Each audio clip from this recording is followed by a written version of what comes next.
ছয়টা দোয়া এবং জিকির আছে, যেই দোয়া জিকির গুলো কোরআন হাদিসে বর্ণিত সকল দোয়া জিকিরের খোলাসা, সারমর্ম এবং নির্যাস। এই ছয়টাকে যদি কোনো মুসলমান নিয়মিত আঁকড়ে ধরে, তাহলে কোরআন এবং হাদিসের যত দোয়া এবং জিকির আছে কেমন যেন তার নির্যাসটা নিয়মিত সে আমল করল। এই ছয়টা দোয়া এবং জিকিরের মধ্যে সর্বপ্রথম হলো নবী করিম সাল্লাল্লাহু আলাইহি সাল্লামের প্রতি দুরূদ প্রেরণ করা। নবীজি সাল্লাল্লাহু আলাইহি সাল্লামের প্রতি দুরূদ প্রেরণ করার আমল এরকম আমল, আপনি যদি সারা দিনে শুধুমাত্র নবীজির প্রতি দরুদ প্রেরণ করার আমলটাই জিকির হিসাবে সবচেয়ে বেশি করেন, দোয়া হিসাবে যদি এটাই আপনি সারাদিন করতে থাকেন, তো আপনার জন্য যথেষ্ট হবে, আল্লাহর কাছে আর কিছু না চাইলেও চলবে। দুরুদ মানে হলো নবীজির জন্য দোয়া করা।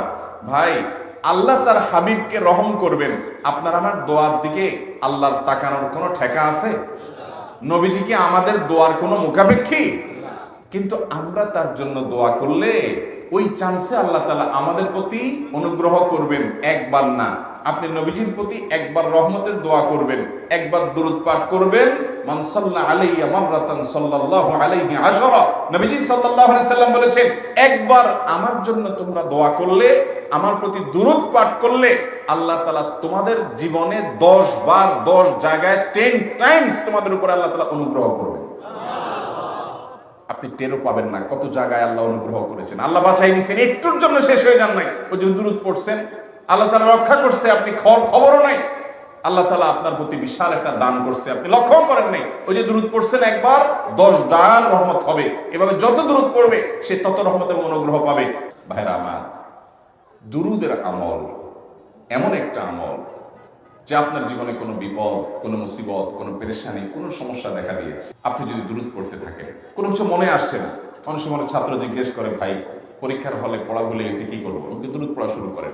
আরবদেরকে দেখা যায় কোনো কিছু ভুলে গেলে তারা বলে আল্লাহুম্মা সাল্লি আলা মুহাম্মদ, আল্লাহুম্মা সাল্লি আলা মুহাম্মদ, এটা শুরু করে তারা। কারণ নবী করিম সাল্লাল্লাহু আলাইহি সাল্লাম এর হাদিস থেকে স্পষ্টভাবে, একটি নয় বহু হাদিস থেকে প্রমাণিত, যে ব্যক্তি দুরূদটা নিয়মিত পাঠ করবে, সালাত আলা নবীটাকে যে ব্যক্তি আঁকড়ে ধরবে, সব সময় তার মুখ থেকে সালাত সালাত সালাম চলতে থাকে, এই ব্যক্তির সকল গুনাহ আল্লাহ মাফ করে দিবেন, সকল পেরেশানি আল্লাহ তাআলা মুক্ত করে দিবেন।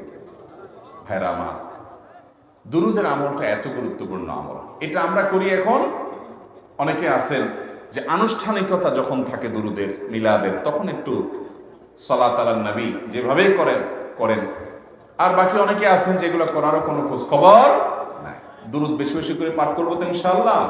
সবচেয়ে শ্রেষ্ঠ দুরূদ, সবচেয়ে উত্তম দুরূদ হলো দুরূদ ইব্রাহিম, যেটা নামাজে পড়েন। আর সবচেয়ে সংক্ষিপ্ত দুরূদ হলো সাল্লাল্লাহু আলাইহি ওয়াসাল্লাম। এছাড়া নবীজির প্রতি দোয়ামূলক যে কোনো দুরূদই আল্লাহর কাছে গ্রহণযোগ্য হতে পারে, যদি দুরূদের অর্থের মধ্যে, কথা বলার মধ্যে খারাপ কিছু না থাকে। তাহলে 6টা দোয়া হলো কোরআন হাদিসের শত শত সহস্র দোয়ার নির্যাস এবং খোলাসা। তার 1 নম্বর হলো দুরূদের আমল।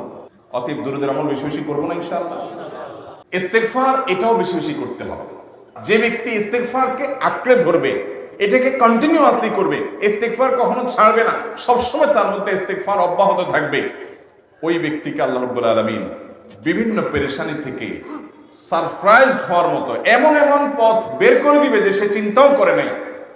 তার পেরেশানি থেকে মুক্তির পথ আল্লাহ তাআলা দেখায় দিবেন। ইস্তেগফার কিভাবে করবেন ভাই? ইস্তেগফার এমন একটা আমল, এটা ছাড়া তো আমাদের উপায় নেই ভাই। ইস্তেগফার আমাদের দুনিয়ার পেরেশানি দূর করবে, আখিরাতের পেরেশানি দূর করবে। দুনিয়ার পেরেশানি, আমাদের বিপদ আপদ মুসিবত, এগুলো, রিজিকের অনটন অভাব, এগুলা। আর আখিরাতের পেরেশানি হলো আমাদের পাপ গুনাহ, এগুলা। রুটি রুজি নাই, চাকরি নাই, ইনকাম নাই, ব্যবসা খারাপ যাচ্ছে, পেরেশানি হচ্ছে, ইস্তেগফার ধরো, কি হবে? 1 নম্বর লাভ হলো আল্লাহ মাফ করে দিবেন গুনাহ। ইউরসিলিস সামা আলাইকুম মিদরারা, যাতে ফসল ভালো হয়, রিজিক ভালো হয়, সেই ব্যবস্থা আল্লাহ করবেন।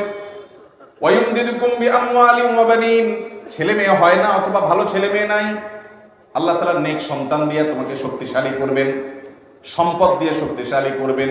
ওয়াজআল লাকুম জান্নাতি ওয়াজআল লাকুম আনহারা, আল্লাহ তাআলা প্রসবন দিবেন, ফসল দিবেন, বরকত দিবেন রুজিতে। কিসের মাধ্যমে? ইস্তেগফার। কিসের মাধ্যমে ভাই? ইস্তেগফার। আহা, ইস্তেগফার আমল আমাদের দেশে মানুষ আমরা জানি না ভাই। এটাও আরবদেরকে আমি দেখেছি, সারাক্ষণ তারা অবসর সময়গুলোতে ইস্তেগফার করতে থাকে, আস্তাগফিরুল্লাহ ওয়া আতুবু ইলাইহি, আস্তাগফিরুল্লাহ, আস্তাগফিরুল্লাহ। মানে কি? আল্লাহর কাছে আমি ক্ষমা প্রার্থনা করি, আল্লাহর কাছে আমি মাপ চাই, আল্লাহর কাছে আমি তওবা করি, আল্লাহর দিকে আমি ধাবিত হই, আল্লাহর কাছে আমি ফিরে যাই। নিরিবিলি আছেন, একাকী আছেন, ইস্তেগফার চালায় দেন। 10 সেকেন্ড টাইম পাইছেন, ইস্তেগফার শুরু করে দেন। ডাক্তারের কাছে গেছেন, ওয়েটিং এ আছেন, বসে আছেন, ইস্তেগফার করতে থাকেন। সিরিয়াল আছেন কোন কাজের, ইস্তেগফার করতে থাকেন। ডিউটিতে যাচ্ছেন, গাড়িতে, বাইসাইকেলে, বাইকে, যে কোনো ভাবে পায়ে হেঁটে ইস্তেগফার করতে থাকেন।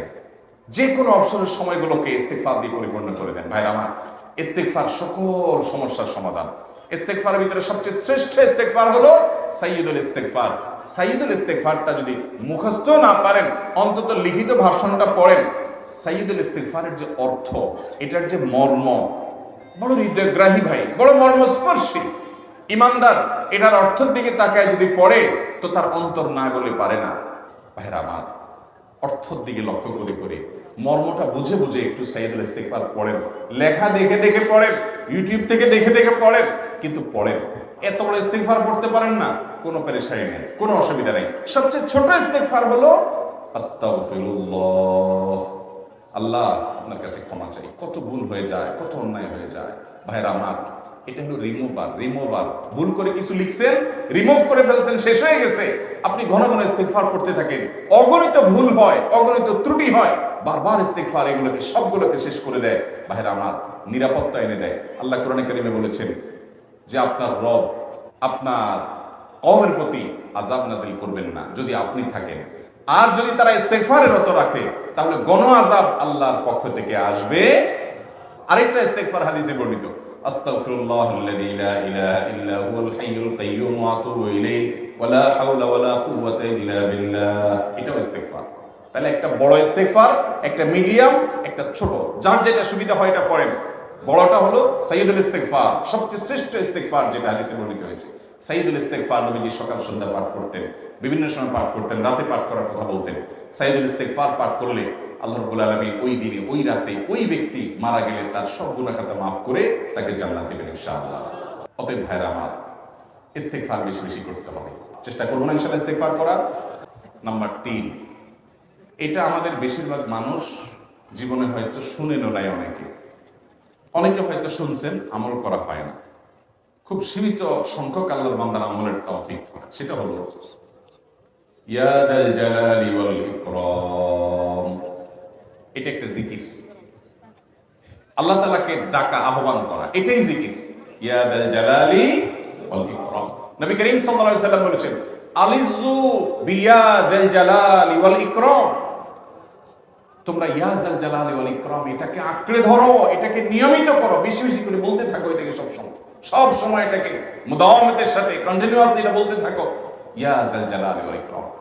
অনেক উলামায়ে কেরাম, মুহাদ্দিসিন ইকরাম ইয়া যাল জালালি ওয়াল ইকরাম কেন নবীজি এত বেশি বলতে বলেছেন, এটার মাধ্যমে আমাদের লাভটা কি, এর ব্যাখ্যা করতে গিয়ে বলেছেন ইয়া যাল জালাল মানে হলো হে মহান, মহান বড়ত্বের অধিকারী, হে জালালের অধিকারী, হে জালাল, ওয়াল ইকরাম হে দানশীল। তাহলে প্রথম বাক্যে আল্লাহর বড়ত্বের কথা স্বীকৃতি দিয়ে প্রশংসা করা হয়, আর দ্বিতীয় বাক্যে হে দানশীল বলে আল্লাহ তাআলার কাছ থেকে চাওয়া হয় যে আপনি যেহেতু দানশীল এবং আপনি যদি মহান, অতএব আপনি আমাকে দান করেন। এটা ডাকলেই, আল্লাহকে এই বলে ডাকলেই চাওয়া হয়ে যায়। এই জন্য বেশি বেশি করে ইয়া যাল জালালি ওয়াল ইকরাম পড়তে হবে। অনেকে হয়তো নতুন শুনেছেন, আজকে থেকে শুরু করে দিবেন ইয়া যাল জালালি, সকাল বিকাল, মনে থাকে না তো লিখে লিখে ওয়ালে টাঙায় দেন। বাসা বাড়িতে এমন জায়গায় লিখে রাখেন তাকাইলেই নজরে পড়ে, কারণ মোবাইলে আমাদেরকে সবকিছু ভুলাই দেয়, দুনিয়ার ব্যস্ততা সব ভুলাই দেয়। এই জন্য বেশি বেশি ইয়া যাল জালালি ওয়াল ইকরাম পড়ব। 4 নম্বর যে দোয়া এবং জিকির করতে নবী করিম সাল্লাল্লাহু আলাইহি সাল্লাম সব সময় আমাদেরকে উৎসাহ দিয়েছেন, অনুপ্রেরণা দিয়েছেন, লা হাওলা ওয়ালা কুওয়াতা ইল্লা বিল্লাহ, লা হাওলা ওয়ালা কুওয়াতা ইল্লা বিল্লাহ, লা হাওলা ওয়ালা কুওয়াতা ইল্লা বিল্লাহ। এটা হলো সারেন্ডার করা, আল্লাহর কাছে সারেন্ডার করা, আত্মসমর্পণ করা। মানে আল্লাহ ছাড়া কোনো ভালো কাজ করার ক্ষমতা কারণ নাই, করার তৌফিক দেওয়ার ক্ষমতা কারণ নাই, আর পাপ থেকে বাঁচানোর ক্ষমতা কারণ নাই। এই জন্য আমি কেমন যেন আল্লাহর কাছে সারেন্ডার করছেন, লা হাওলা ওয়ালা কুওয়াতা ইল্লা বিল্লাহ। কোন অবস্থা, কোন সামর্থ্য, এগুলো কারোর কাছে নাই, শুধুমাত্র কার কাছে আছে? আল্লাহর কাছে আছে। এই অর্থ বুঝে আপনি লা হাওলা ওয়ালা কুওয়াতা ইল্লা বিল্লাহ বেশি বেশি পাঠ করবেন। নবী করিম সাল্লাল্লাহু আলাইহি সাল্লাম বলেছেন, তোমাদেরকে কি আমি জান্নাতের একটা ভান্ডারের খোঁজ দেব, খবর দেব, যেটা জান্নাতের ভান্ডার, সওয়াব টওয়াব না, সাধারণ অল্প স্বল্প সওয়াব না, পুরো জান্নাতের ভান্ডারের সন্ধান দিয়ে দিব। সাহাবায়ে কেরাম তো চাইতেনই সেটা। নবীজি সাল্লাল্লাহু আলাইহি সাল্লাম তখন বলেছেন যে লা হাওলা ওয়ালা কুওয়াতা ইল্লা বিল্লাহ, এটা হলো কানজুম মিন কুনুজিল জান্নাহ, জান্নাতের ভান্ডার সমূহের মধ্যে থেকে একটা বড় ভান্ডার হলো এই লা হাওলা ওয়ালা কুওয়াতা ইল্লা বিল্লাহ। অতএব এই আমলটাও বেশি বেশি করবেন। 5 নম্বর আমল হলো দোয়া ইউনুস। দোয়া ইউনুস জানা আছে তো? লা ইলাহা ইল্লা আনতা সুবহানাকা ইন্নী কুনতু মিনাজ জালিমিন। ভাইরা আমার, অর্থের দিকে তাকায়া মাঝে মধ্যে মোবাইল টোবাইল সব ফালায় রেখে একটু আল্লাহর সাথে কথা বলবেন, আল্লাহর সাথে একটু কানেক্টেড হওয়ার চেষ্টা করবেন, আল্লাহর সাথে একটু সংযুক্ত হওয়ার চেষ্টা করবেন। ডিসকানেক্টেড তো পুরো লাইফটা কাটাই দিলেন, একটু কানেক্টেড হওয়ার চেষ্টা করেন। প্রতিদিন কিছু সময় বসে একটু জিকির করেন, চলতে ফিরতে একটু আল্লাহকে সময় দেন। আপনি উপকৃত হবেন, আপনার কল্ব জিন্দা হবে, আমল নামা সওয়াবে পরিপূর্ণ হবে। লা ইলাহা ইল্লা আনতা সুবহানাকা ইন্নী কুনতু মিনাজ জালিমিন। অর্থের দিকে তাকান, কত মর্মস্পর্শী। লা ইলাহা ইল্লা আনতা, আল্লাহ আপনি ছাড়া কোনো সত্যিকারের মাহবুদ নাই, উপাস্য নাই। সুবহানাক, আপনি পবিত্র, আমি আপনার পবিত্রতা জ্ঞাপন করছি। ইন্নী কুনতু মিনাজ জালিমিন, তবে আমি সেই সব মানুষদের অন্তর্ভুক্ত যারা নিজের প্রতি নিজে জুলুম করেছে, অবিচার করেছে, অন্যায় করে আমার নিজের পায়ে নিজে কুড়াল মেরেছি বহু। অতএব আপনি আমাদের প্রতি রহম করেন। এই দোয়া পাঠ করে আপনারা সবাই জানেন আল্লাহর একজন নবী, তিনি জীবনের সবচেয়ে কঠিন পরিস্থিতির মুখোমুখি হয়ে এমন বিপদে পড়েছেন যে বিপদ থেকে উদ্ধারের কোনো পথ ছিল না। দুনিয়াবি সকল সিস্টেম বলবে যে সমুদ্রে নিক্ষেপিত হয়ে বিশাল বড় সমুদ্রে প্রাণী মাছের পেটে চলে গেলে সে মানুষ আবার বাঁচে কিভাবে? মুহূর্তের ভিতরে তো মারা যাবে অক্সিজেনের অভাবে। এটাই দুনিয়ার সিস্টেম বলে। আল্লাহ তাআলা অলৌকিক ভাবে, লৌকিক সিস্টেমের ঊর্ধ্বে রেখে আল্লাহ তাআলা তাকে এই বাক্য পাঠ করার কারণে, এর মাধ্যমে আল্লাহ তাকে মুক্তি দান করেছে। এবং আল্লাহ তাআলা এই ঘটনা কোরআনে উল্লেখ করার পর একটা সুসংবাদ বলছেন আমাদের সবার জন্য, বিরাট বড় আনন্দের সংবাদ। আল্লাহ বলেছেন ওয়াকাযালিকা নুনজিল মুমিনিন। এই বাক্য পাঠ করার পর ইউনূস আলাইহিস সালামকে শুধু রক্ষা করেছেন আল্লাহ তাই নয়, আল্লাহ বলেছেন একই ভাবে তাকে যেরকম রক্ষা করেছি, এই বাক্য যদি কেউ পড়ার মতো পড়ে, হক আদায় করে পড়ে, মনের গভীর থেকে পড়ে, মর্ম উপলব্ধি করে পড়ে, নিয়মিত পড়ে, ওয়াকাযালিকা নুনজিল মুমিনিন, ঈমানদারদেরকে আমি রক্ষা করে দেব। ভাইরা আমার, আমরা বিপদ আপদে পড়লে হুজুরদের কাছে চলে যাই দোয়ার জন্য। অনেকে মাজারে চলে যায়, সেখানে মানত করে, টাকা পয়সা দেয় বিপদ উদ্ধার করার জন্য। কপাল পড়া জানে না ও কার গোলাম, ও আরশে আজিমের মালিকের গোলাম, তার সাথে ডাইরেক্ট কানেক্টেড হওয়ার সুযোগ আছে, শুধু ইউজ করলে হয়, সুইচ দিলেই হয়। কপাল পড়া জানে না, ডানে বামে গিয়ে নিজের আমল বরবাদ করে, ঈমান বরবাদ করে, তাওহীদ নষ্ট করে। ভাইরা আমার, তাহলে যে কোনো সমস্যা ফিল করি অথবা স্বাভাবিক অবস্থাতে দোয়া ইউনূস পাঠ করব। ভাইরা আমার, আল্লাহর দিকে ধাবিত হব তো ইনশাআল্লাহ। 6 নম্বর হলো সুবহানাল্লাহ, আলহামদুলিল্লাহ, লা ইলাহা ইল্লাল্লাহ, আল্লাহু আকবার। এই বাক্যগুলো দেখবেন ঘুরে ফিরে নবী করিম সাল্লাল্লাহু আলাইহি ওয়াসাল্লাম সারাদিন পড়তেন। 5 ওয়াক্ত নামাজের পরে 33 বার দেখবেন। আবার দেখবেন সকাল সন্ধ্যায় সুবহানাল্লাহি ওয়া বিহামদিহি 100 বার, সুবহানাল্লাহি ওয়াল হামদুলিল্লাহি আল্লাহু আকবার 100 বার। আবার এগুলো মাঝে মধ্যে 10 বার, রাতের শোয়ার সময় 33, 34 বার। বিভিন্ন সময় দেখবেন ঘুরে ফিরে এই সুবহানাল্লাহ, আলহামদুলিল্লাহ, লা ইলাহা ইল্লাল্লাহ, আল্লাহু আকবার, এগুলো একটা মিজানের পাল্লাকে পরিপূর্ণ করে দেয়। কোনটা আসমান এবং জমিনের মধ্যবর্তী জায়গায় সওয়াব দিয়ে পরিপূর্ণ করে দেয়। এত বেশি ফজিলতপূর্ণ জিকির। এইজন্য পুরো কোরআন হাদিসের দোয়া এবং জিকিরের নির্যাসের শেষ এবং 6 নম্বর হলো বেশি বেশি করে দিন রাত 24 ঘন্টা যখন সুযোগ পাবেন, যেখানে যেখানে হাদিসে যে সংখ্যা বলা আছে ওটাতে করবেনই, ওর বাইরেও বেশি বেশি করে সুবহানাল্লাহ, আলহামদুলিল্লাহ, লা ইলাহা ইল্লাল্লাহ, আল্লাহু আকবার বেশি বেশি করব না ইনশাআল্লাহ? নিয়মিত করব তো ইনশাআল্লাহ? আল্লাহ আমাকে আপনাকে আমাদের সবাইকে আমল করার তৌফিক দান করুন, সব সময় জিকিরের মধ্যে থাকার তৌফিক দান করুন। আসসালামু আলাইকুম রহমতুল্লাহ বরকাতুহ। আলহামদুলিল্লাহ রাব্বিল আলামিন ওয়াসসালাতু ওয়াসসালামু আলা নবিয়িনা মুহাম্মদ ওয়া আলিহি ওয়া আসহাবিহি আজমাইন, আম্মা বাদ। সুপ্রিয় দর্শক শ্রোতা ভাই বোনেরা, চান্দ্র বর্ষের যেই কয়েকটি মাস কোরআন এবং সুন্নাহর দৃষ্টিতে খুবই গুরুত্বপূর্ণ, তাৎপর্যপূর্ণ, ফজিলতপূর্ণ, তার মধ্যে একটি হলো রজব মাস, যে মাসটি শুরু হয়েছে কয়েকদিন হলো।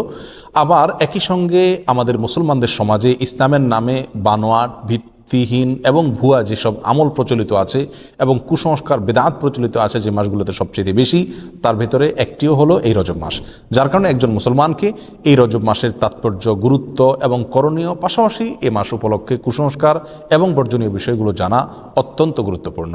রজব মাসের ফজিলত এবং তাৎপর্যের একটি মাত্র পয়েন্ট এবং বিষয় আছে, তা হলো এই মাসটি সম্মানিত 4 মাসের একটি। আল্লাহ সুবহানাহু ওয়া তাআলা বছরের 12টি মাসের ভিতরে 4টি মাসকে সম্মানিত মাস হিসেবে ঘোষণা দিয়েছেন এবং সেই 4টি মাসের ভিতরে একটি হলো এই রজব মাস, আর বাকি 3টি হলো জিলকদ, জিলহজ এবং মুহাররম, 11, 12 এবং 1 নম্বর মাস। আর এই চতুর্থ সম্মানিত মাস হলো রজব মাস। বিধায় সম্মানিত মাস উপলক্ষে এই মাসের মর্যাদা রয়েছে। সম্মানিত মাস উপলক্ষে যুদ্ধ বিগ্রহ করা যায় না, এই মাসেও তাই করা যাবে না। সম্মানিত মাস উপলক্ষে আল্লাহ বলেছেন ফালা তাজলিমু ফিহিন্না আনফুসাকুম, নিজের প্রতি অবিচার করা যাবে না। বিধায় গুনাহ খাতা ইত্যাদি করা যাবে না, পাপাচার ইত্যাদি অন্য মাসের চাইতে এই মাসে না করার ব্যাপারে বেশি সচেতন এবং সাবধান থাকতে হবে। এটি একটি গুরুত্বপূর্ণ দিক এই মাসের। এর বাইরে রজব মাসের ফজিলত এবং মর্যাদাকে কেন্দ্র করে কোরআন এবং সুন্নাহ বিশুদ্ধ সূত্রে একটি হাদিসও বর্ণিত হয় নাই। বিধায় একটি মাত্র মর্যাদার দিক হলো এই মাসের সম্মানিত মাসের একটি মাস।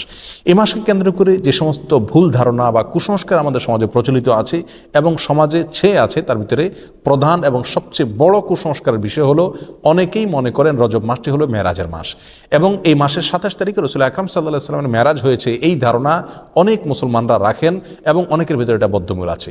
শুধু তাই নয়, আমাদের সমাজে রজব মাসের চাঁদ উঠলে পত্রপত্রিকাতে, মিডিয়াতে দেখবেন যে সেখানে সংবাদের শিরোনাম করা হয় এভাবে যে পবিত্র রজব মাসের চাঁদ দেখা গিয়েছে, অতএব অমুক তারিখে শবে মেরাজ, অর্থাৎ সেই হিসাবে 27 তারিখ হয় অমুক তারিখ আর সেদিন শবে মেরাজ। অর্থাৎ রজব মাস মানেই হলো মেরাজের মাস। এ মাসের মূল প্রতিপাদ্য বিষয় হলো মেরাজ, যার কারণে এই মাসের অনেক ফজিলত এবং অনেক গুরুত্ব এবং মর্যাদা আছে বলে অনেকে মনে করে থাকেন, অথচ এর সাথে কোরআন এবং সুন্নাহর ন্যূনতম কোনো সম্পর্ক নাই। হাদিস শাস্ত্রের ইতিহাসে সবচাইতে বড় মাপের হাদিস বিশারদদের একজন হলেন হাফেজ ইবনে হাজার আল আসকালানী রাহিমাহুল্লাহ। হাফেজ ইবনে হাজার আসকালানী রাহিমাহুল্লাহর নাম জানেন না অথবা তার ইলম থেকে উপকৃত হননি এমন একজন আলেমও সারা পৃথিবীতে খুঁজে পাওয়া কঠিন হবে। সেই হাফেজ ইবনে হাজার আল আসকালানী রাহিমাহুল্লাহ বলেছেন যে ওয়াদাকারা বাজুল কুসা আছে, কোন কাহিনী রিসাইটার, কোন গল্পবাজ বক্তা তারা মানুষদেরকে বলে, বা গল্পবাজ লেখক তারা মানুষদেরকে জানায় যে নবী ইসলামের মেরাজের ঘটনা নাকি রজব মাসে হয়েছে এবং রজব মাসের 27 তারিখে হয়েছে। তিনি বলেন যে ওয়াদা আলিকা কিসবুন, আর এটা মিথ্যাচার। নবী ইসলামের নামে তিনি রজব মাসের 27 তারিখে তার মেরাজ হয়েছে এরকম কোনো গ্রহণযোগ্য বর্ণনা পাওয়া যায় না। নবী ইসলামের মেরাজ হয়েছে এটি ঠিক এবং ইসরা হয়েছে সেটি কোরআন দ্বারা প্রমাণিত, বিদায় সেটাকে অস্বীকার করলে ইমানই থাকবে না, সেটি আরেক বিষয়। কিন্তু রজব মাসে হয়েছে এবং রজব মাসের 27 তারিখে হয়েছে, এর কোনো ভিত্তি, গ্রহণযোগ্য কোনো ভিত্তি কোরআন অথবা সহিহ সুন্নাহর কোথাও পাওয়া যায় না। নবী সাল্লাল্লাহু মেরাজটা ঠিক কোন মাসে হয়েছে, কোন দিনে হয়েছে, কোন সময় হয়েছে, এই প্রসঙ্গে ইমাম ইবনে তাইমিয়া রাহিমাহুল্লাহ বলেছেন যে বিশুদ্ধ কোনো বর্ণনা দ্বারায় কোনো মাসের কথা নিশ্চিতভাবে জানা যায় না, কোনো দিনের কথা জানা যায় না, কোনো সময়ের কথা, তারিখের কথা জানা যায় না যে অমুক তারিখে, অমুক দিনে, অমুক মাসে নবী সাল্লাল্লাহু মেরাজ হয়েছে এটি নিশ্চিত, কিন্তু তার তারিখটা সংরক্ষিত নয় এবং এ বিষয়ে যতগুলো বর্ণনা পাওয়া যায় তার কোনোটি গ্রহণযোগ্য নয়। বিধায় এই মাসকে মেরাজের মাস এবং এই মাসের 27 তারিখে শবে মেরাজ এর রাত মনে করে সে রাতে বিশেষ কোনো আমল করা, এই রাতকে বিশেষ কোনো পদ্ধতিতে উদযাপন করা, এটি হলো রজব মাসের সবচেয়ে বড় বিদআত, যার সঙ্গে ইসলামী শরিয়ার কোনো সম্পর্ক নাই। সম্মানিত ভাই বন্ধুগণ, আমরা সেই আমলটাই করব সওয়াবের উদ্দেশ্যে যে আমলটি কোরআনে অথবা নবী সাল্লাল্লাহু আলাইহি ওয়াসাল্লামের হাদিসে বর্ণিত হয়েছে। এর বাইরে কোনো কিছু যদি আমরা করি সেটার নাম বিদআত হবে। বিধায় রজব মাসকে কেন্দ্র করে এই মেরাজ উদযাপন করা, শবে মেরাজ উদযাপন করা, এগুলো সবগুলো বিদআত হবে, এগুলো সবগুলো পরিত্যাজ্য হবে। আল্লাহ তাআলা আমাদেরকে বুঝার তৌফিক দান করুন। সম্মানিত ভাইয়েরা, যদি আমরা ধরেও নেই যে রজব মাসেই এবং রজব মাসের 27 তারিখে নবী সাল্লাল্লাহু আলাইহি ওয়াসাল্লামের মেরাজ হয়েছে, তারপরও একটা কথা থেকে যায়, আর তা হলো নবী সাল্লাল্লাহু আলাইহি ওয়াসাল্লামের মেরাজ হয়েছে মক্কায় এবং মক্কার শুরুর দিকে। তিনি এই মেরাজের ঘটনার পরে মক্কায় দীর্ঘদিন ছিলেন, মদিনায় দীর্ঘদিন ছিলেন, তার মৃত্যুর পরে তার সাহাবা ইকরাম দীর্ঘদিন ছিলেন। এই দীর্ঘ ইতিহাসের কখনো সাহাবা ইকরামের কেউ অথবা নবী সাল্লাল্লাহু আলাইহি ওয়াসাল্লাম স্বয়ং নিজে কখনো এই মেরাজ উপলক্ষে কোনো প্রকার আমল, রাত্রি যাপন, দিনে রোজা বা কোনোভাবে এটাকে উদযাপন করা, আলোচনা পর্যালোচনা করা বা এই ধরনের কোনো কর্মসূচি তিনি দিয়েছেন বা পালন করেছেন, এরকম কোনো কথা কোনো হাদিস থেকে পাওয়া যায় না বিশুদ্ধভাবে। অতএব এই আমলটি আমরা যারা করে থাকি রজব মাসকে কেন্দ্র করে শবে মেরাজের উদযাপনের আমল, এটি সম্পূর্ণভাবে বিদআত এবং পরিত্যাজ্য। আল্লাহ সুবহানাহু ওয়া তাআলা আমাদেরকে বুঝার তৌফিক দান করুন। এর সাথে ইসলামের শরিয়ার কোনো প্রকার সম্পর্ক নাই। রজব মাসকে কেন্দ্র করে দ্বিতীয় যে আমলটি প্রচলিত আছে আমাদের সমাজে, সেটা হলো সালাতুর রাগায়েব। এই আমলটিরও কোনো গ্রহণযোগ্য ভিত্তি কোরআন সহিহ সুন্নাহয় পাওয়া যায় না। এই আমলটি বিদআত এবং কুসংস্কারের অন্তর্ভুক্ত। অনেকেই বর্ণনা করে থাকে একটা হাদিসটি বর্ণনা করেছেন আনাস রাদিয়াল্লাহু তাআলা আনহু, যে রাসূল আকরাম সাল্লাল্লাহু আলাইহি ওয়াসাল্লাম নাকি বলেছেন যে কোনো ব্যক্তি যদি রজব মাসের প্রথম বৃহস্পতিবার দিবাগত রাতে 12 রাকাত নামাজ পড়ে, নফল নামাজ, এবং সেটা মাগরিব এশার মাঝখানে 2 রাকাত করে পড়ে, প্রথম রাকাতে সূরা ফাতিহা, এরপরে 3 বার সূরা ইন্না আনজালনা ফি লাইলাতুল কদর, এরপরে 10 বার সূরা কুল হুয়াল্লাহ, সিজদাতে বিশেষ সংখ্যক তাসবিহ এবং এরপরে বিশেষ সংখ্যক দুরূদ রাসূলের প্রতি, এগুলো যদি কেউ করে তার জীবনের সব গুনাহ মাফ করে দেওয়া হবে ইত্যাদি ইত্যাদি। এটাকে সালাতুর রাগায়েব বলা হয়। প্রিয় বন্ধুগণ, এই সালাতুর রাগায়েব সম্পর্কিত এই যে হাদিসটি পেশ করা হয়ে থাকে, এটি নবী আলাইহিস সালামের কোনো হাদিসের কিতাব থেকে খুঁজে পাওয়া যায় না। এই সম্পর্কে মুহাদ্দিসিনে কেরাম একেবারে সুস্পষ্ট মন্তব্য করেছেন যে এটি জাল এবং ভিত্তিহীন। একটি টাকার নোট যখন ব্যাংক থেকে ওইটাকে জাল হিসেবে চিহ্নিত করে দেওয়া হয়, এটা যেরকম অচল হয়ে যায়, এই হাদিসটিকে মুহাদ্দিসিনে কেরাম ঐক্যবদ্ধভাবে যেহেতু জাল বলে চিহ্নিত করেছেন, বিধায় এটাও অচল এবং গ্রহণযোগ্য নয়। রজব মাস উপলক্ষে তৃতীয় যে আমলটি প্রচলিত আছে তা হলো একটি দোয়া বেশি বেশি করে পড়া, আর সেটি হলো আল্লাহুম্মা বারিক লানা ফি রজব ওয়া শাবান, অর্থাৎ হে আল্লাহ, আপনি আমাদেরকে রজব এবং শাবান মাসে বরকত দান করুন, ওয়া বাল্লিগনা রমাদান, আর আমাদেরকে রমজান পর্যন্ত আপনি পৌঁছায় দিন, অর্থাৎ রমজান যেন আমরা লাভ করতে পারি। এই দোয়াটি বর্ণিত হয়েছে মুসনাদে আহমদে। আর যেই বর্ণনায় এই দোয়াটি বর্ণিত হয়েছে সেই বর্ণার ভিতরে একজন বর্ণাকারী আছেন যার নাম হলো জায়দা ইবনে আবি রিকাদ। এই বর্ণাকারী সম্পর্কে ইমাম বুখারী রাহিমাহুল্লাহ বলেছেন যে মুনকারুল হাদিস, তার হাদিস গ্রহণযোগ্য নয়। আর ইমাম নাসাই রাহিমাহুল্লাহ বলেছেন যে তাকে আমি চিনি না। অন্য এক কিতাবে তিনি বলেছেন সে মুনকারুল হাদিস, এবং ইবনে হিব্বান রাহিমাহুল্লাহ তার সম্পর্কে মন্তব্য করেছেন যে এই লোকের বর্ণিত কোনো হাদিস গ্রহণযোগ্য নয়। অতএব সমস্ত মন্তব্যের ভিত্তিতে এই হাদিসকেও বলা যায় এটি বিশুদ্ধ নয়। তবে যেহেতু এই দোয়ার অর্থের ভিতরে কোনো মন্দ দিক নেই, খারাপ দিক নেই, অতএব কেউ এটাকে সাধারণভাবে যদি পড়ে তাতে তেমন কোনো দোষণীয় বিষয় এটাকে বলা যাবে না, কিন্তু এটাকে নবী আলাইহিস সালামের দিকে সম্বন্ধ করা এটা বিশুদ্ধ নয়। চতুর্থত যে আমলটি রজবকে কেন্দ্র করে প্রচলিত, সেটা হলো এই মাস উপলক্ষে বিশেষ কোনো পশু জবাই করাকে অনেকে সওয়াব মনে করেন। এটি মূলত আইয়ামে জাহিলিয়াতে, ইসলাম পূর্ব যুগে প্রচলিত ছিল, যেটাকে আতিরা বলা হয়। তারা রজব মাসে বিশেষ পশু জবাই করতো, যেমন আমরা কোরবানির মাসে জিলহজ মাসে কোরবানি করে থাকি, এবং এটাকে খুব সওয়াবের কাজ মনে করতো, খুব ভালো কাজ মনে করতো। ইসলাম তাদের সেই প্রথাকে সম্পূর্ণভাবে রহিত করেছে, বিলুপ্ত করেছে। এই সম্পর্কে বহু বিশুদ্ধ হাদিস বর্ণিত আছে। বিধায় রজব মাস উপলক্ষে বিশেষ কোনো পশু জবাই করা এটাকে সওয়াবের কাজ মনে করা যাবে না। অন্য মাসে জবাই করেন সেসব এই মাসেও করেন, সেটা ভিন্ন বিষয়, কিন্তু সওয়াবের অংশ হিসাবে এই মাসে কোনো পশু জবাই করা যাবে না। রজব মাস উপলক্ষে 5 নম্বর যে আমলটি প্রচলিত আছে অথচ তার কোনো গ্রহণযোগ্য ভিত্তি ইসলামী শরীয়তে নাই, তা হলো এ মাসে বেশি বেশি নফল রোজা রাখা এবং ইতিকাফ করা। অনেকেই এটাকে খুব সওয়াবের কাজ মনে করেন যে রজব মাসে বেশি বেশি করে নফল রোজা রাখতে হবে। আর মজার বিষয় হলো বহু হাদিস বর্ণিত আছে এই রজব মাসে নফল রোজা রাখার বিষয়, তার একটিও বিশুদ্ধতার মানদণ্ডে উত্তীর্ণ নয়। একটি মাত্র হাদিস পাওয়া যায় সুনানে আবু দাউদের ভিতরে। এক লোক নবী আলাইহিস সালামের কাছে আসছেন, তার সঙ্গে 1 বছর পরে দেখা করছেন। নবী আলাইহিস সালামকে বললেন, ইয়া রাসূলুল্লাহ, আপনি আমাকে চিনতে পারেননি, আমি তো অমুক। তখন তিনি বললেন, তুমি তো সে মনে হচ্ছে না, অর্থাৎ চেহারা পরিবর্তন হয়ে গেছে তোমার, তুমি এরকম পরিবর্তিত কিভাবে হলে? তখন তিনি বললেন, ইয়া রাসূলুল্লাহ, এই 1 বছরে আমি কখনো দিনের বেলায় খাবার খাইনি, অর্থাৎ আমি রোজা রেখেছি সারা বছর। তখন তিনি বললেন, তুমি নিজেকে এত কষ্ট কেন দিতে গেলে? লোকটি বলে, ইয়া রাসূলুল্লাহ, আমার অনেক শক্তি আছে, আপনি আমাকে নফল রোজার অনুমতি দিন, সুযোগ দিন। তখন নবী ইসলাম বিভিন্ন ফরম্যাটে তাকে রোজা রাখার জন্য বললেন। একটা পর্যায়ে সে বাড়াইতে আরো বাড়াইতে চাইলো, আরো বেশি রোজা রাখতে চাইলো। তখন নবী ইসলাম তাকে বললেন, তুমি সম্মানিত মাসে রাখিও, সম্মানিত মাস চলে গেলে ছেড়ে দিও রোজা, এভাবে করে রাখিও তুমি। অর্থাৎ এই হাদিস থেকে বোঝা যায় রজব মাসে যেহেতু একটা সম্মানিত মাস, সেই হিসাবে এই মাসে রোজা রাখার কথা রাসূল সাল্লাল্লাহু আলাইহি ওয়াসাল্লাম তাকে বলেছেন। এই হাদিসে মূলত তাকে স্পেশালি বলা হয়েছে, এবং সম্মানিত মাসে, এটা রজবের সাথে খাস নয়, বিধায় রজব মাসে নফল রোজার বিশেষ কোনো ফজিলত আছে এরকম মনে করাটা বিশুদ্ধ নয়। রজব মাসকে কেন্দ্র করে আরেকটি আমল প্রচলিত আছে, তা হলো ওমরা বেশি বেশি করা। বিশেষ করে সৌদি আরবে প্রচলিত আছে, আর শিয়াদের ভিতরে এটা বেশি প্রচলিত আছে। শিয়ারা গোটা রজব মাসকে কেন্দ্র করেই অনেক আনুষ্ঠানিকতা করে থাকে, যার একটা প্রভাব আমাদের সমাজে পড়েছে। কারণ শিয়াদের অনেক প্রভাব এখন আমাদের সমাজে রয়ে গেছে, যার কারণে রজব মাসকে খুব বেশি ঘটা করে আমরা অনেকেই উদযাপন করে থাকি। তার ভিতরে একটি কাজ অনেকেই করে থাকেন, তা হলো বিশেষভাবে ওমরা। মনে করেন যে রজব মাসে ওমরা করলে বেশি সওয়াব হবে, এবং এটাকে ওমরায়ে রজবিয়া বা রজব মাসের ওমরা বলা হয়। অথচ এই সম্পর্কে নবী আলাইহিস সালাম থেকে বিশুদ্ধ কোনো হাদিস পাওয়া যায় না। একটি হাদিস আছে সহিহ বুখারীতে, আব্দুল ইবনে ওমর রাদিয়াল্লাহু আনহু বর্ণনা করেছেন। তিনি বলেছেন নবী আলাইহিস সালাম 4টি ওমরা করেছেন, এবং তার একটি ছিল রজব মাসে। তখন আম্মাজান আয়েশা রাদিয়াল্লাহু তাআলা আনহা তাকে খণ্ডন করে বলেছেন যে নবী আলাইহিস সালামের 4টি ওমরার প্রত্যেকটি ওমরায় তিনি সঙ্গে ছিলেন, তার কোনো ওমরা রজব মাসে ছিল না। অতএব সহিহ বুখারীর এই সুস্পষ্ট হাদিস থেকেও বোঝা গেল রজব মাসে ওমরা করার বিশেষ কোনো ফজিলত নেই। অন্য মাসে কেউ ওমরা করে সেই হিসাবে এই মাসেও করতে পারে, যেমনিভাবে রজব মাসে রোজারও বিশেষ কোনো ফজিলত নেই, কিন্তু অন্য মাসে কেউ 13, 14, 15 চাঁদের এই তারিখগুলোতে অথবা সম্বিশুদ্ধ রোজা রাখে, সেই হিসাবে কেউ রোজা যদি রাখে এটা ভিন্ন কথা, কিন্তু রজব হিসাবে যদি কেউ রাখে তাহলে সেটা বিদআত হবে।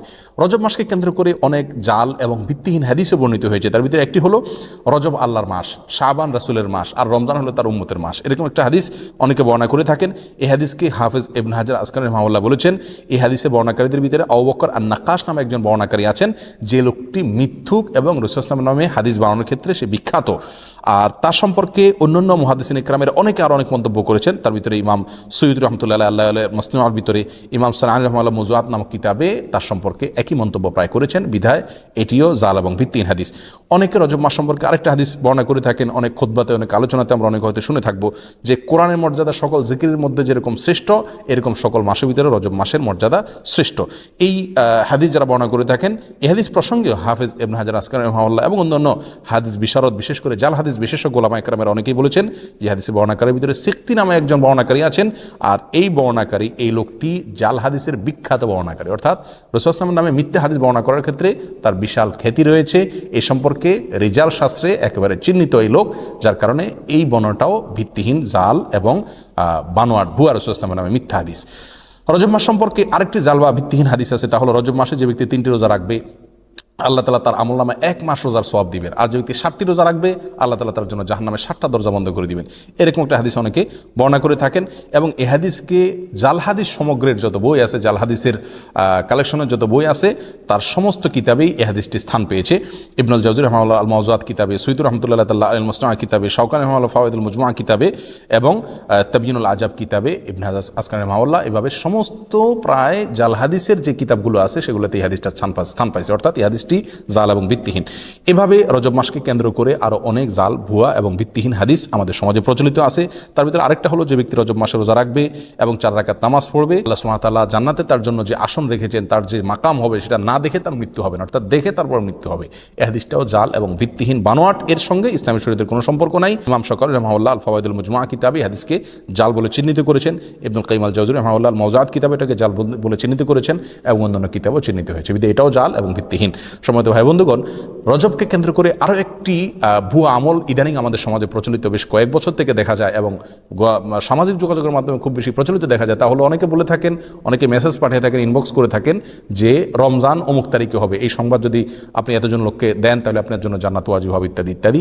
এটি আমাদের মূর্খতার একটা বড় প্রমাণ। আমরা কোরআন সুন্নাহ থেকে যে কত দূরে সরে গেছি, যে কোনো কথা, মুখরোচক কথা শুনলে আমরা এটাকে গিলে খাচ্ছি ইসলামের নামে, এটার একটা বড় প্রমাণ হলো এই ঘটনাকে আমরা অনেকেই খুব গুরুত্বের সাথে দেখি, এবং এই মেসেজকে আমরা অনেকে চালাচালি করে থাকি। প্রিয় বন্ধুগণ, রমজানের সংবাদ কাউকে দিলে তার জন্য কোনো ফজিলতের কথা, কোনো মর্যাদার কথা কোরআন সুন্নাহর কোথাও বলা হয়নি। যারা এই মেসেজকে প্রচার করেন তারা আল্লাহ এবং তার রাসূলের নামে মিথ্যাচার করছেন, আর যারা মিথ্যাচার করছেন নবী সাল্লাল্লাহু আলাইহি ওয়াসাল্লাম বলছেন তাদের ঠিকানা জাহান্নাম। বিধায় এই ধরনের মেসেজকে আমরা ফরওয়ার্ড করব না এবং এগুলোকে ইগনোর করব, এর সাথে ইসলামের শরীয়তের কোনো সম্পর্ক নাই। সর্বসাকুল্যে আমরা খোলাসায় সামারিতে বলতে পারি, রজব মাসের বিশেষ কোনো ফজিলত এবং মর্যাদা নেই সম্মানিত 4 মাসের একটি, এই কথা ছাড়া। এ মাস উপলক্ষে বিশেষ একটি আমলের কথাও কোরআন এবং সুন্নাহ বর্ণিত হয় নাই, এবং এ মাস উপলক্ষে বিশেষ কোনো রোজা, বিশেষ কোনো উমরা, বিশেষ পদ্ধতিতে সালাত, এমনকি বিশেষ যে আমলটি আমাদের সমাজে সবচেয়ে জলবায়ু প্রচলিত আছে, মেরাজের রাত্রি উদযাপন করা, সে রাত্রে জেগে ইবাদত করা, দিনে রোজা রাখা, এর একটি জিনিসও নবী আলাইহিস সালাম থেকে প্রমাণিত নয়। আর নবী আলাইহিস সালাম থেকে যেটি প্রমাণিত নয়, সেটা দেখতে যতই ভালো দেখা যাক না কেন, তার কোনো সওয়াব আমরা পাবো না, এটা বেদাত হিসাবে গণ্য হবে, আর বেদাতের ঠিকানা জাহান্নাম। আমরা অনেকেই বলে থাকি যে মানুষ এমনি মসজিদে আসে না, নামাজে আসে না, এক উসিলা যদি শবে মেরাজ উপলক্ষে মসজিদে আসে, আপনারা বাধা দিয়ে মসজিদ থেকে বের করে লাভ কি? তারা তো গান গাচ্ছে না, হারাম কাজ করছে না। যে সমস্ত ভাইরা এটা বলেন, 2 কারণে তাদের সঙ্গে আমরা একমত হতে পারবো না। নাম্বার 1, বেদাত কাকে বলা হয়? ভালো কাজ, দেখতে ভালোই মনে হচ্ছে, কিন্তু কোরআন এবং সুন্নাহ এটা করতে বলা হয়নি, এটার নাম বেদাত, আর এই বেদাতের ঠিকানা জাহান্নাম। বিধায় এই কাজটি সেই সংজ্ঞার মানদণ্ডে বেদাতের ভিতরে অন্তর্ভুক্ত হবে। বিধায় এটা করলে সওয়াব হবে না, বরং গুনাহ হবে, যদিও দেখতে ভালো দেখা যাচ্ছে। দ্বিতীয়ত, শবে মেরাজ উপলক্ষে মানুষ আসে, উপলক্ষে সংশোধন হয়ে যাবে, যারা এরকম ধারণা করেন তারা ভুলের স্বর্গে বাস করছেন। কারণ শবে মেরাজ উপলক্ষে মসজিদে এসছেন এবং এই বেদাতি পদ্ধতিতে জিকির ইবাদত বন্দি করছেন, এরপরে সারা জীবনের জন্য সংশোধিত হয়ে সারা বছর মসজিদে আসা ধরছেন, নামাজ পড়ছেন, এরকম একটি লোকও খুঁজে পাওয়া যাবে না। বিধায় এই বেদাত দিয়ে কোনোদিন মানুষের সংশোধন হবে না। এই বেদাতকে আমরা বর্জন করি। সারা দেশে জোরালোভাবে আমাদের সমাজে সবচেয়ে জোরালোভাবে যে কয়েকটি বিদআত প্রচলিত আছে তার ভিতরে একটা হলো এই মেরাজ উদযাপন এবং মেরাজ উপলক্ষে বিশেষ আমল।